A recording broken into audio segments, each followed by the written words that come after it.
আমাৰ BTR চৰকাৰৰ 2 বছৰৰ পূৰ্ণকালীন দিন হিচাপে সকলোকে মই সমগ্ৰ BTR ৰাইজক মই মোৰ আন্তৰিক শুভেচ্ছা আৰু শ্ৰদ্ধা জ্ঞাপন কৰিছোঁ। আমাৰ BTRৰ চিফ সন্মানীয় প্ৰমোদ বৰদেৱক, শ্ৰদ্ধা জ্ঞাপন কৰিছোঁ আমাৰ অসমৰ মুখ্যমন্ত্ৰী ডক্টৰ হিমন্ত বিশ্ব শৰ্মা ডাঙৰীয়াক, লগতে বিজেপি, UPPL আৰু গণসুৰক্ষা পাৰ্টিৰ সকলো জ্যেষ্ঠ কনিষ্ঠ কাৰ্যকৰ্তালৈ মোৰ আন্তৰিক শ্ৰদ্ধা আৰু শুভেচ্ছা থাকিল। আমাৰ এই 2 বছৰীয়া BTRৰ যি এক শান্তি, এক সুস্থ, এক প্ৰগতিৰ BTRৰ যি আমাৰ জাৰ্ণি, এই 2 বছৰীয়া BTRৰ শান্তি সম্প্ৰীতি বজাই ৰখাৰ বাবে আমাৰ চৰকাৰৰ সকলো EM MCLA লগতে সমগ্ৰ ৰাইজক মই BTRৰ সমাজ কল্যাণ বিভাগৰ EM হিচাপে মোৰ আন্তৰিক শুভেচ্ছা আৰু শ্ৰদ্ধা পুনৰবাৰ জ্ঞাপন কৰিছোঁ। আমাৰ সমাজ কল্যাণ বিভাগত আমি 2টা বিষয় মূলত আমি চাওঁ। এটা হ'ল মহিলা আৰু শিশু উন্নয়ন এটা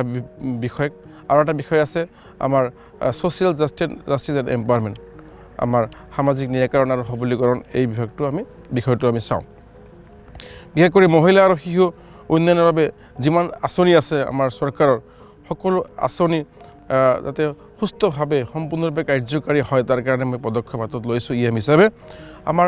6 বছৰৰ তলৰ শিশুসকলৰ পুষ্টিহীনতা দূৰ কৰা, ৰোগমুক্ত কৰা, শিশুসকলৰ ভেকচিন, হেল্থ চেকআপ, পুষ্টিকৰ খাদ্যৰ যি যোগান সেয়া নিয়মীয়াকৰণ কৰাৰ কাৰণে বিভাগৰ সকলো বিষয়া কৰ্মচাৰীক মই নিৰ্দেশ প্ৰদান কৰিছোঁ আৰু তেওঁলোকেও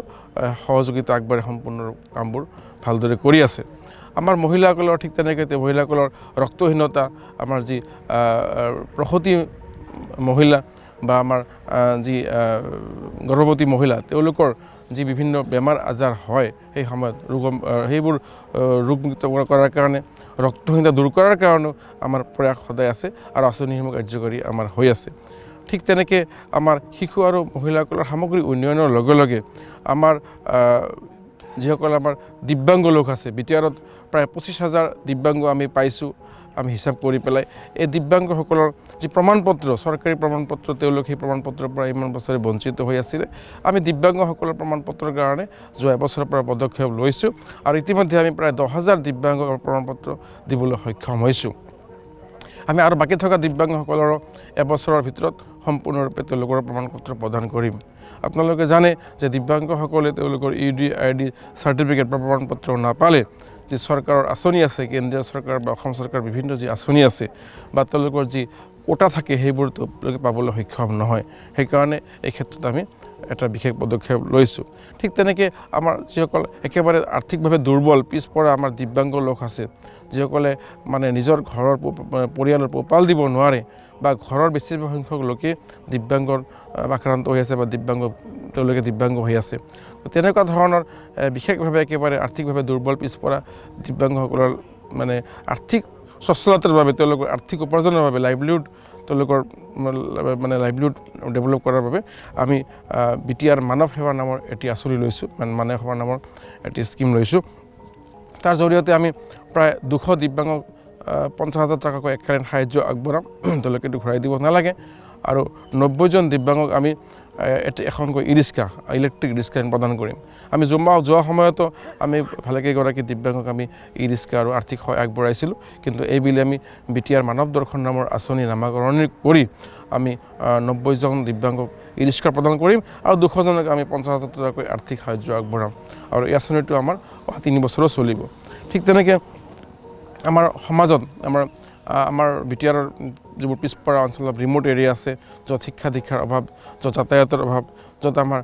আৰ্থিকভাৱে স্বচ্ছল লোকৰ অভাৱ, তেনেবোৰ অঞ্চলতে আমাৰ ডমেষ্টিক ভাইলেন্স, সামাজিক বিভিন্ন ধৰণৰ দুষ্কাৰ্য বা আমাৰ শিশু শ্ৰমিক বা আমাৰ হিউমেন ট্ৰেফিকিং, ইয়াৰ পৰা বিভিন্ন মানৱ সৰবৰাহ কৰি বাহিৰত বিক্ৰী কৰি দিয়া হয়, আৰ্লি মেৰিজ মানে বাল্য বিবাহ, লগতে ঘৰুৱা যি অশান্তি, ঘৰৰ যি গৃহস্থ কন্দল, সেইবোৰৰ কাৰণে আমাৰ সমাজত বিভিন্ন সমস্যাৰ সৃষ্টি হৈছে। সমাজখন ভালদৰে আগবাঢ়িব পৰা নাই, সামগ্ৰিকভাৱে সমাজৰ উন্নয়ন হোৱা নাই। তেনেকুৱা ধৰণৰ ডমেষ্টিক ভাইলেন্স, চাইল্ড মেৰিজ, আমাৰ child labour, human trafficking, drug addicted, এইবোৰ দূৰ কৰাৰ কাৰণে আমি কমিউনিটি কাউন্সেলিং চেণ্টাৰ নামৰ 5টা ডিষ্ট্ৰিক্টত 5টা কাউন্সেলিং চেণ্টাৰ আমি ষ্টাৰ্ট কৰিছোঁ আমাৰ জানুৱাৰীৰ পৰা সেই শুভাৰম্ভ হ'ব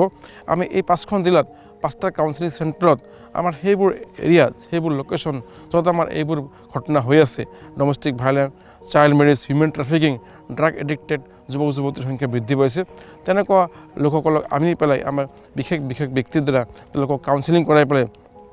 বিভিন্ন ধৰণৰ তেওঁলোকক প্ৰশিক্ষণ কৰাই পেলাই তেওঁলোকক আমি এইবোৰৰ পৰা দূৰ কৰাৰ প্ৰয়াস কৰিছোঁ যাতে সমাজখন আমাৰ সুস্থ হয় আমাৰ BTRৰ বৰ্তমান যি পৰিস্থিতি এটা আহিছে সুস্থ